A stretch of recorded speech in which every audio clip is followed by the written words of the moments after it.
आणि छत्रपती शिवाजी महाराजांनी सुद्धा आम्हाला हे शिकवलं, हार मानायची नाही, प्रत्येक वेळेस जगण्याचं कारण शोधा, प्रत्येक वेळेस लढाईसाठी सज्ज व्हा. 6 जून 1674 या अखंड हिंदुस्थानाला एक बादशाह मिळणार होता, या अखंड हिंदुस्थानाला एक छत्रपती मिळणार होता.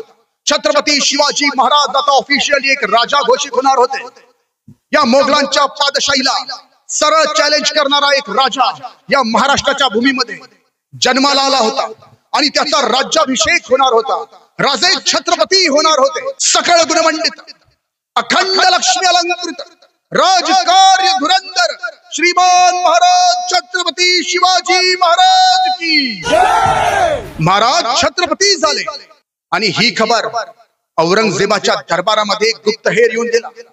हुजूर हुजूर हुजूर, दक्कन का वो सिवा छत्रपति बन गया, दक्कन का वो सिवा छत्रपति बन गया.